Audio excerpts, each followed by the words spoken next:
अच्छा सुनो, सब्सक्राइब करते वक्त ना घंटी बजा देना ताकि जब मैं ऑनलाइन आऊँ तो तुम्हारे फोन की भी घंटी बजे।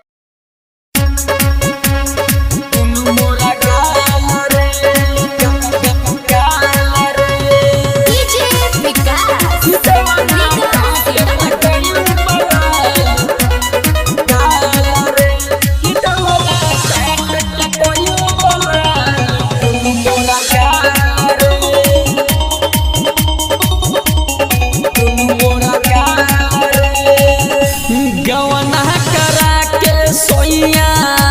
गोइले बहर रे,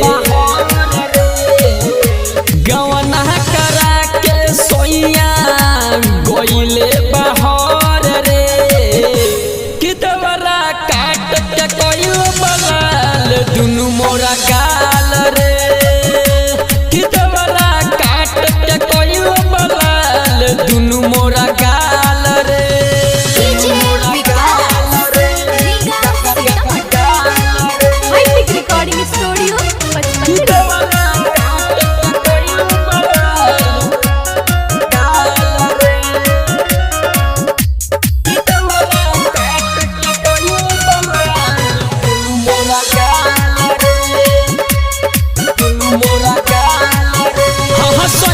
जी मिलल बा हमारा छक्का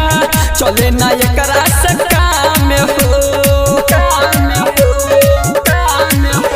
हाँ राजा जी मिलल बा हमारा छक्का चले ना एकरा से काम हो,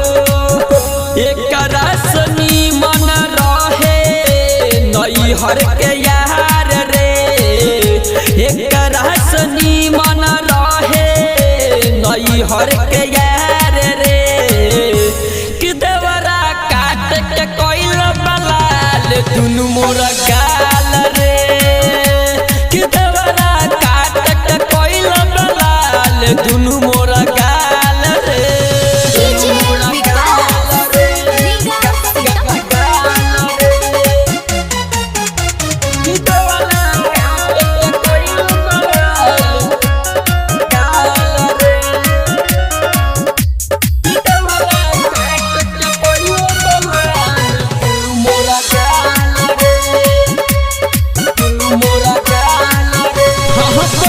दीवाना कहे चलाए भावजी जल्दी तू सजिया पर, हाँ चंदन चंचल कहे चलाए भावजी हमारा संगे जल्दी सजिया पर, कृष्ण हम बदल